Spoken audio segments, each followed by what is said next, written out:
পশ্চিমবঙ্গে কি তবে লক্ষ্মীর ভাণ্ডার পাকাপাকিভাবে বন্ধ হতে চলেছে, নাকি মাসে 3,000 টাকা করে অন্নপূর্ণা ভাণ্ডার আপনার ঘরে আসতে চলেছে?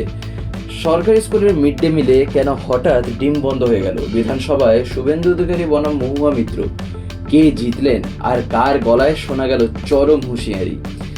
আজকে আমরা এই ভিডিওতে তাই এমন কিছু কিছু বিষয় সম্বন্ধে শুনবো যেগুলি বর্তমানে আমাদের পশ্চিমবঙ্গে রাজনীতিতে আর সরকারে আমরা দেখতে পাচ্ছি। তো চলেন ভিডিওটি শুরু করা যাক। নমস্কার বন্ধুরা, আপনারা দেখছেন বর্তমানে বাংলার সিচুয়েশন।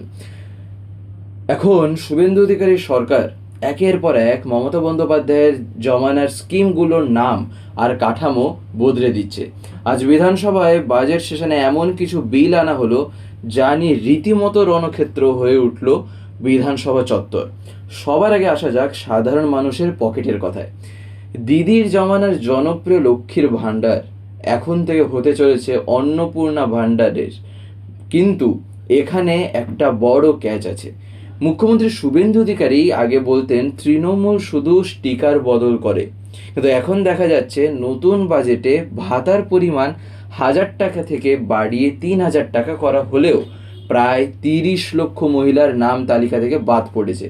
সরকারের দাবি এরা সবাই নাকি ফেক বা ইনএলিজিবল। এই নিয়ে তৃণমূল সাংসদ মহুয়া মৈত্রের আক্রমণ ছিল মারাত্মক।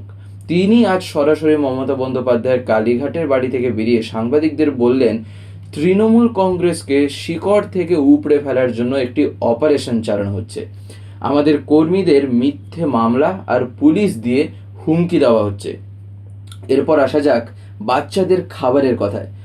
কলকাতার স্কুলগুলোতে এখন থেকে মিড ডে মিলের দায়িত্বে থাকবে ইসকন, আর তার ফলে ডিমের বদলে এখন থেকে বাচ্চাদের সয়াবিন আর রাজমা খেতে হবে। এই সিদ্ধান্তের কথা শুনে মহুয়া মৈত্র তিনি বলেন যে সানডে হইয়া মানডে, রোজ খাও আন্ডে।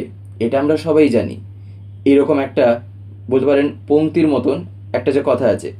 কিন্তু উল্টো দিকে বিজেপির শিক্ষামন্ত্রী দীপক বর্মন পাল্টা যুক্তি দিয়েছেন যে বিশ্বজুড়ে অনেক নিরামিষাশী মানুষ আছেন এবং তাদের প্রোটিনের অভাব হয় না। এ কথাও একেবারে ঠিক।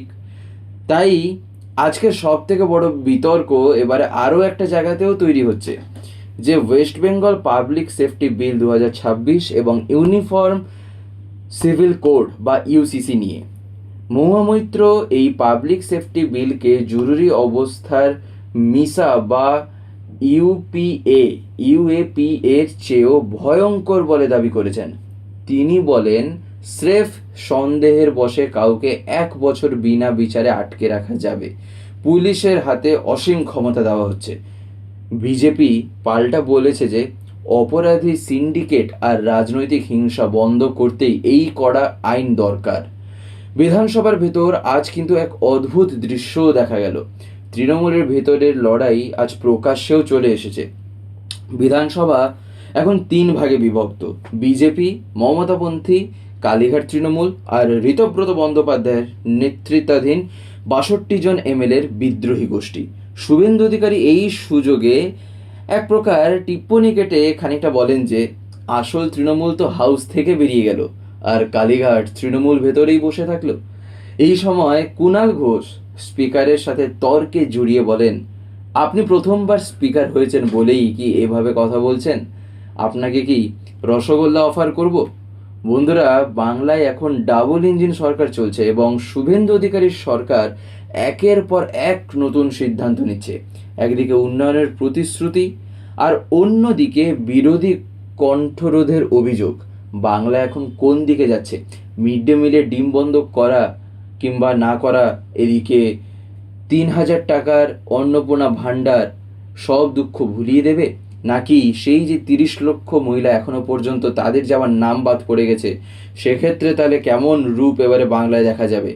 আবার এসবকে নিয়ে বর্তমানে কি আগামীতে ঘটতে চলেছে বলতে পারেন খুবই একটা এমনই মাহল তৈরি হচ্ছে যেখানে নানান রকম বিষয় নিয়ে নানান রকমভাবে এখন পশ্চিমবঙ্গে তোলপাড়। আপনার কি মনে হয় এসব বিষয় নিয়ে, যে এগুলি যে করা হচ্ছে এতে কি পরবর্তীতে কোনো পরিবর্তন দেখা যাবে? এর উপর কি কোনো প্রভাব আসতে পারে?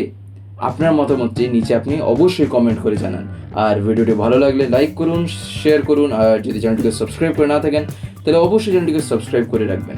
দেখা হচ্ছে পরের ভিডিওতে। ধন্যবাদ।